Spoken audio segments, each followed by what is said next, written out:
empezado fue lo de hace ratito.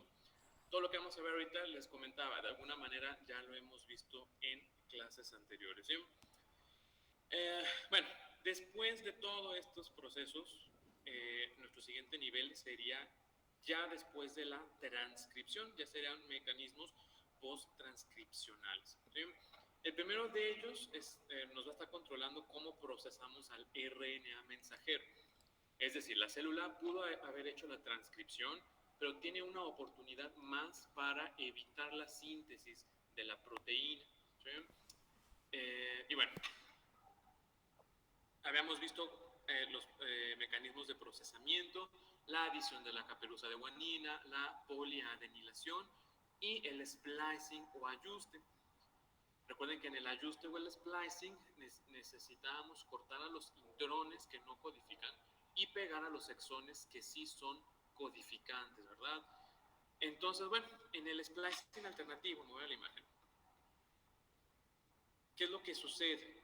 Nosotros podemos tener varias maneras de pegar a los exones. Y por ejemplo, si yo tuviera estos exones 1, 2 y 3, se realiza el ajuste, quitamos intrones y tendríamos los exones 1, 2, 3 pegados. Al momento de que este RNA mensajero sea traducido, pues va a tener digamos, una longitud larga la proteína, ¿verdad? Y va a funcionar y todo está bien. Pero podría llevarse a cabo un ajuste diferente. En este ejemplo hipotético, en vez de pegar 1, 2 y 3, eliminamos, o más bien no se pega el exón número 2 y quedamos con exón 1 y 3, ¿cierto? Falta parte de la información codificante de la proteína. Entonces, al tener estos dos exones pegados ahora, sí se puede traducir y podría codificar para una proteína distinta o una variante diferente. ¿De hecho? ¿Por qué se puede hacer esto? Existen unas proteínas que son si se acuerdan en el ajuste eran las ribonucleoproteínas, pero hay unas proteínas especiales que se llaman ribonucleoproteínas heterogéneas nucleares. Ahí se las puse en la diapositiva arriba. ¿Qué hacen estas proteínas? Se pueden pegar aquí en los exones que no van a formar parte del mensajero al final. Y entonces, como les puse en el texto, es una manera de enmascarar a este exón y entonces ya no participa en el ajuste y simplemente se pega el 1 con el 3. Hay una carita. ¿Hecho? Este es un ejemplo, como dice en el libro, hipotético, pero por ejemplo tenemos genes que codifican para troponinas o uno más conocido, las inmunoglobulinas IgM. El gen de esta IgM tendría estos 6 exones, ¿de acuerdo? Cuando se hace el ajuste, podríamos poner, o las células ponen, del 1 al 6 y tendríamos una inmunoglobulina que se va a anclar a la membrana del linfocito B. Pero tal vez necesita otra proteína similar, realiza el splicing alternativo y si se fijan los exones 5 y 6 ya no forman parte del RNA mensajero. Se hace la traducción y entonces mi producto sería una inmunoglobulina M también, pero esta es soluble y va a ser secretada al exterior de la célula. ¿Hecho? Entonces, si se fijan, tenemos dos productos, pueden estar relacionados, pero tienen alguna modificación dependiendo el tipo de ajuste que se haya realizado. ¿Hecho? Duda, chicos, del ajuste alternativo. ¿Todo bien? Todo bien. Todo bien, Muy bien, gracias. Ahí está. Ahí se me tarda, es que no me traje el mouse y estoy con el pad y no me gusta. Bueno, ya sabemos que en el caso de células eucariotas como nosotros, la transcripción se realiza al interior del núcleo, porque ahí está el DNA, ¿verdad? El DNA no puede salir, ahí se va a quedar. Hacemos la transcripción y tenemos que llevarnos al RNA mensajero hacia citoplasma. El RNA mensajero no nada, no se mueve por sí solo. Necesita de la participación de proteínas especializadas para eso. Si se fijan, tenemos proteínas para todo, ¿no? Si recordaran, si tenemos como si fuera un RNA mensajero, yo ya sé que aquí en el extremo 5', recuerden que tenemos la caperuza de guanina. Vamos a ponerla por acá.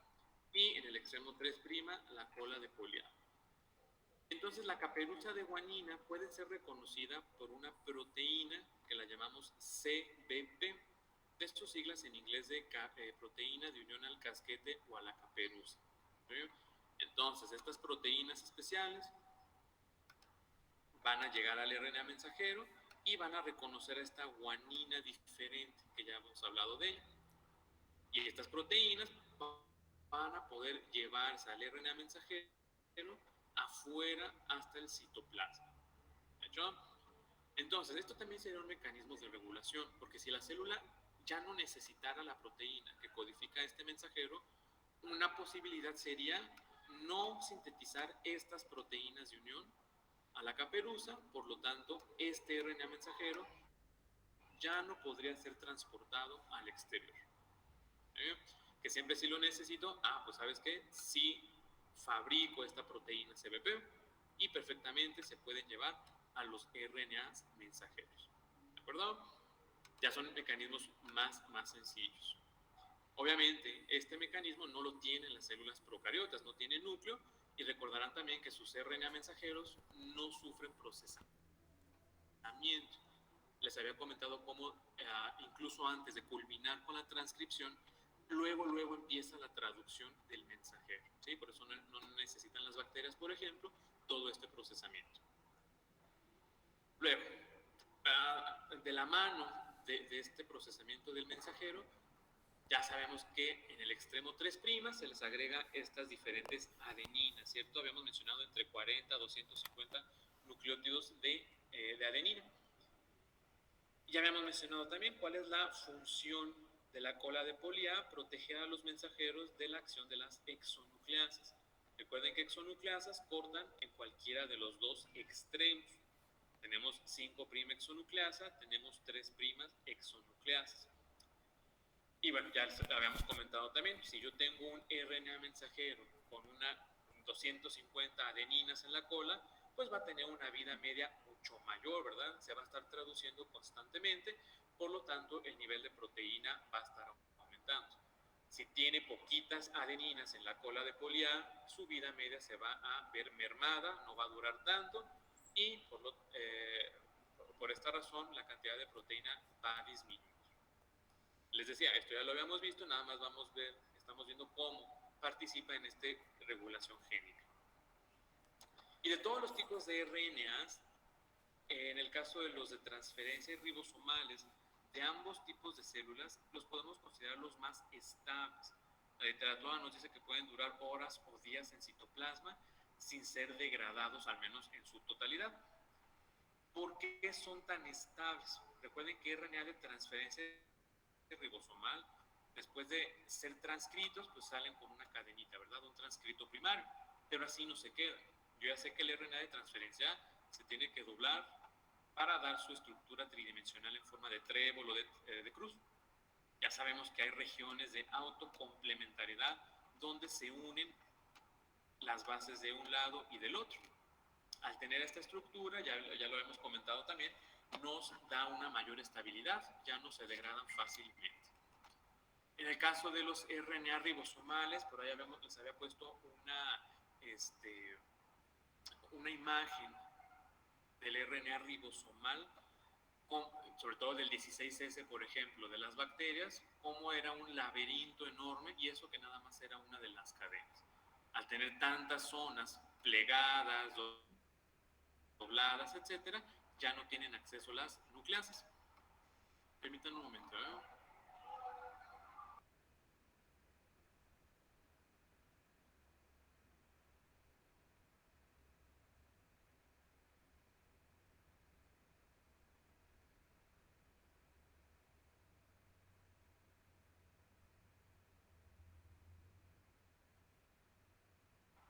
Listo.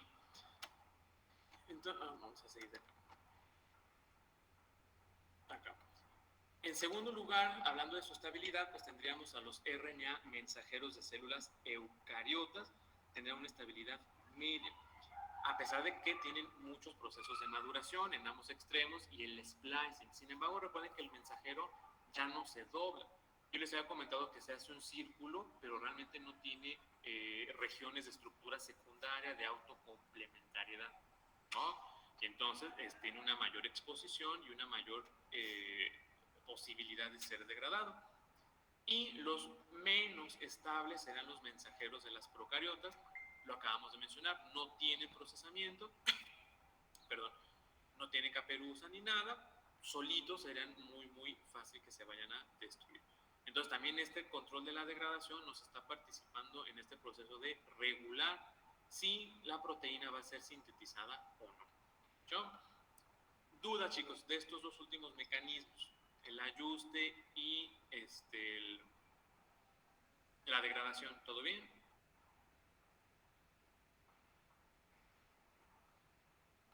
¿Dudas? Todo bien. ¿Todo bien, profe? Gracias.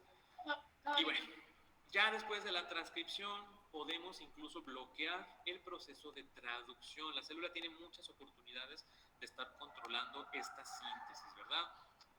Si queremos bloquear el proceso de traducción, tenemos estos tres mecanismos. La presencia de ribointerruptores en el RNA mensajero, un proceso de ribointerferencia o silenciamiento de genes y proteínas que inhiben prácticamente el proceso. Todos estos van a estar regulando el inicio de la traducción. Y por ejemplo, en el caso de los RNA mensajeros, algunos de ellos, vamos a imaginar que este es un RNA mensajero, él puede tener, o los RNA mensajeros pueden tener una secuencia especial dentro del mismo. Esta secuencia puede ser detectada por algunas moléculas de diferentes tamaños, de diferente origen. Usualmente son metabolitos propios de la célula.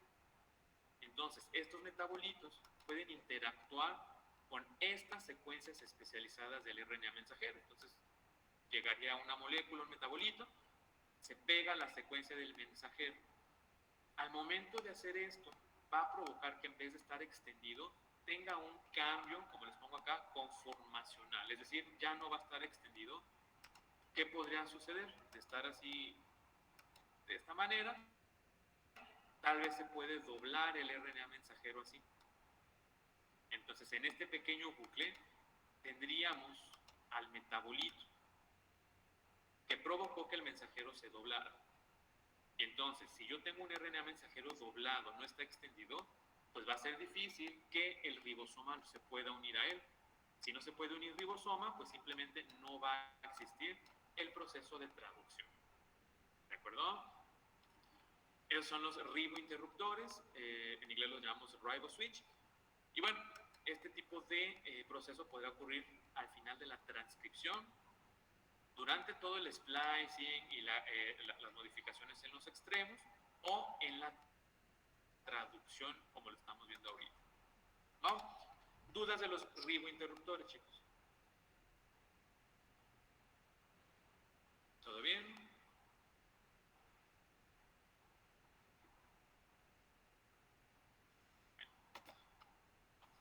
Sí, profe, todo bien. Y en el caso de la ribointerferencia, que también lo llamamos silenciamiento de genes, participan estos dos tipos de RNA que yo en varias ocasiones se los he mencionado, ¿verdad? Y les dije, tarde o temprano vamos a verlos de manera muy particular. El primero, el microRNA, y el segundo, creo que no les puse las siglas en la diapo,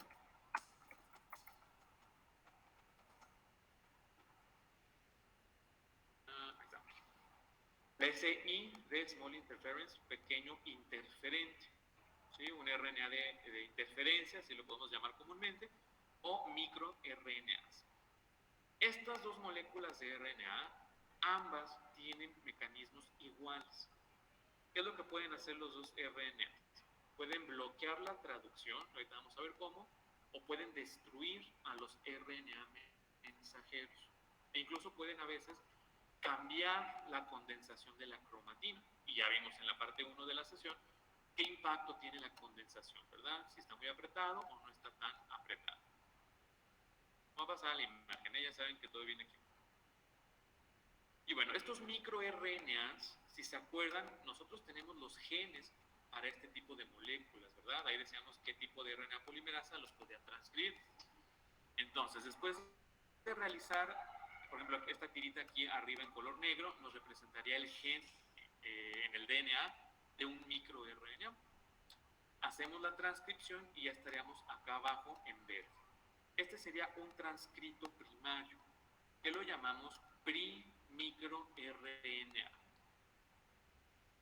Este RNA puede doblarse sobre sí mismo y formar una estructura secundaria como lo vemos acá abajo.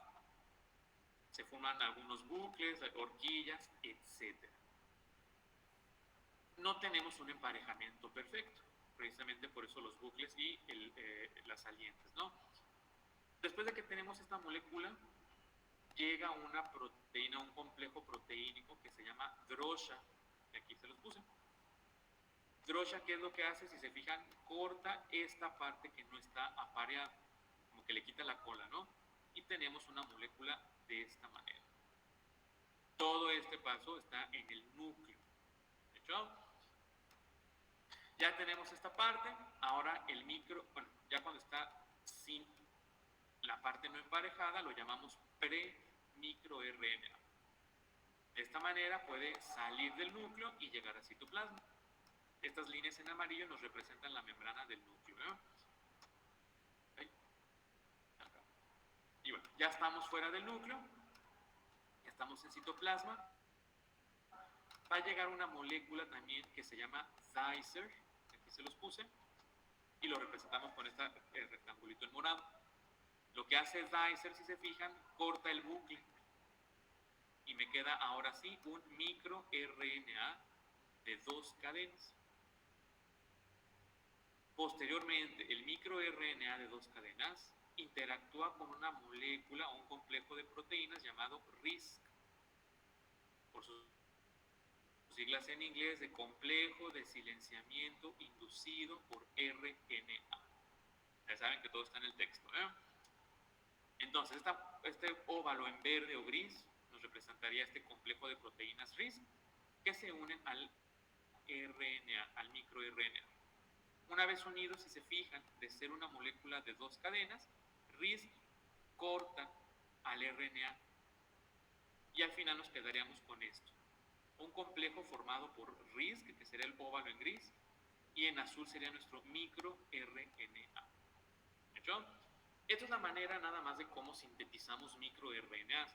Todavía no estamos viendo cuál es el efecto en el silenciamiento de los genes o bloqueando la expresión de los genes. En el caso de los RNA pequeño interferentes, los siRNA, ellos son moléculas de RNA doble cadena. Si se fijan, nunca habíamos mencionado un RNA de doble cadena. Mencionábamos RNAs de una cadena que se doblaban sobre sí mismo, pero así 2 cadenitas es la primera vez que lo vemos. Y sigue un proceso muy parecido. Se unen a Dicer otra vez, y Dicer, si se fijan, lo que va a hacer es esto: fragmentar la molécula de doble cadena, y tendríamos aquí estos 3 fragmentos como ejemplo, ¿cierto? Permítanme un momento, ¿eh?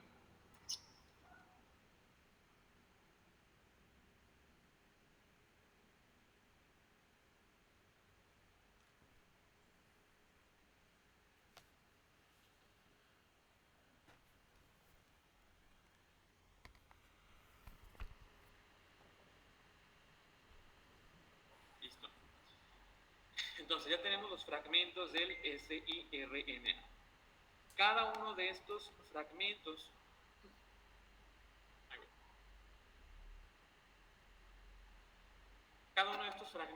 de siRNA pueden interactuar con moléculas de RISC, igualito como lo vimos con el micro, y van a hacer lo mismo. La molécula de RISC interactúa con el fragmento de RNA, y lo van a cortar, van a separar las 2 cadenas. Y si se fijan, al final nos queda un complejo igualito que en el microRNA, el óvalo que sería RISC y una cadena de RNA de interferencia. Entonces al final, independientemente si es microRNA o el pequeño interferente, nos quedamos al final con esta molécula. ¿De acuerdo? ¿Dudas hasta acá, chicos? ¿Vamos bien? Dime. Profe, Profe, ¿qué dijo que era RISC, RISC? se los puse acá arriba, que es un complejo, acá se los puse, complejo de silenciamiento o silenciador inducido por RNA. Y son proteínas, son enzimas. ¿No? ¿Ok? ¿No de qué? Gracias. Y luego, les decía, ambos actúan o tienen mecanismos iguales. ¿Qué es lo que va a ocurrir? Si, vamos a dibujarlo para que me entiendan un poquito mejor. Vamos a imaginar que esto es el RNA mensajero. Por acá, RNA mensajero. Yo ya sé que el RNA mensajero pues tiene sus nucleótidos, ¿verdad? Estas rayitas nos van a representar a los nucleótidos, a las bases, pues. Ahí está. Entonces puede llegar cualquiera de los dos complejos. Vamos a imaginar que esto es el óvalo que veíamos como RISC. Bueno, no.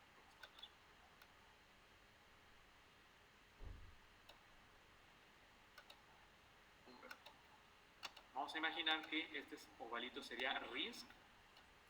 Vamos a dibujarlo y a ponerle RISC. Ya vimos que puede estar pegado ya sea con el micro o el sRNA.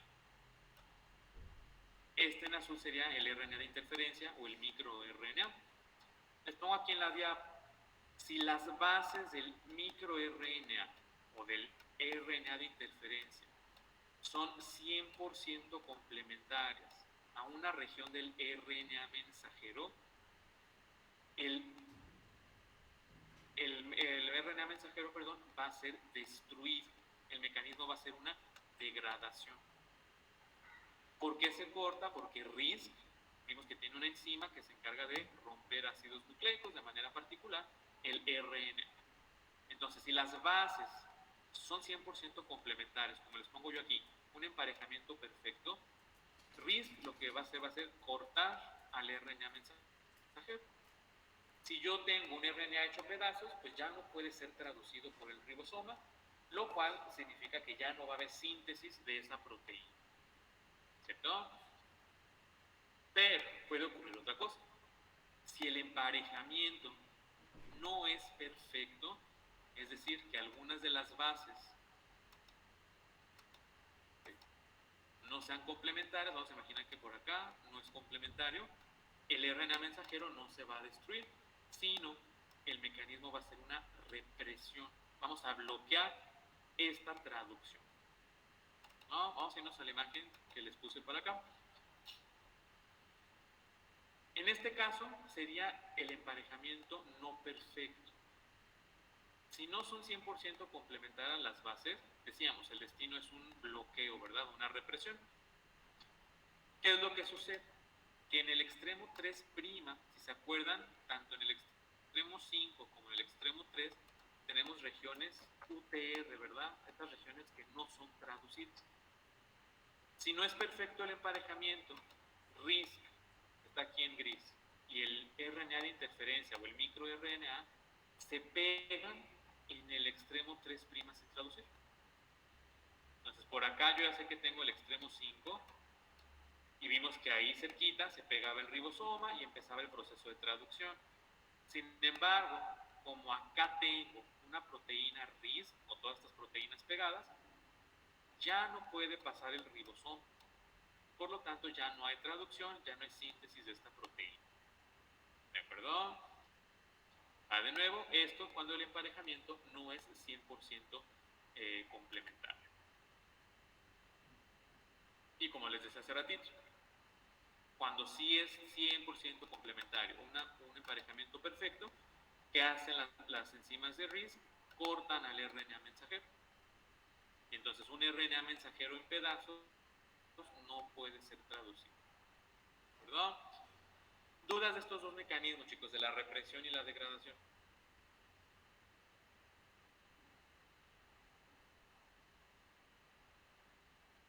¿Todo bien? Por el momento no hay dudas, profe, por mi parte. Muy bien, gracias. Gracias. Gracias. Y les decía, ambos pueden incluso hacer una remodelación de la cromatina. es decir, cambiar el enrollamiento del DNA. ¿Qué es lo que sucede? Otra vez mis dibujitos. Vamos a imaginar que todo esto es un gen y que por esta parte tengo un promotor. En general, y ahorita no vamos a hablar de distal o lo que sea. Entonces, en este promotor que yo ya sé que son nucleótidos, ¿cierto? Vamos a ponerlo abajo mejor. Todo es una secuencia de DNA, ¿verdad? Entonces vamos a imaginar que de aquí hasta acá es el promotor. En este promotor pueden unirse estos RNAs especiales. Vamos a imaginar que esto en rosa fuera un microRNA o un RNA de interferencia. Y pueden ser complementarios al promotor, ¿no? Cuando sucede esto, es como otra señal química que va a permitir el ingreso o la unión de unas proteínas que se encargan de cambiar la condensación. Entonces, estas proteínas pueden doblar al DNA y tapar al promotor. Como ya no hay promotor para que se peguen los factores de transcripción, pues ya no hay transcripción propiamente.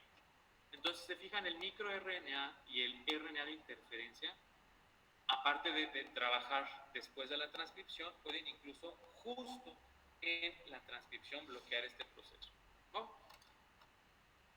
Y por último, según yo es el último, sí, tenemos proteínas que inhiben a la transcripción.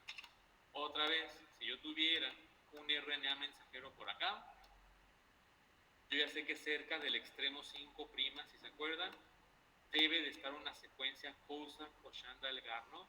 Y decíamos, esta secuencia sirve para que la subunidad menor del ribosoma se pegue, ¿cierto? Sin embargo, si estas proteínas inhibitorias aparecen, se van a pegar por acá. Entonces estas en azules serán proteínas que inhiben la traducción. Se pegan cerca del extremo 5', por lo tanto la subunidad menor del ribosoma ya no podría unirse al RNA mensajero. Si no hay unión de ribosoma, pues no hay traducción, obviamente, ¿verdad?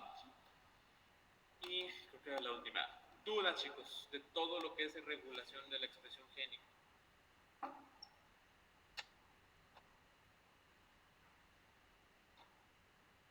¿No? Bueno.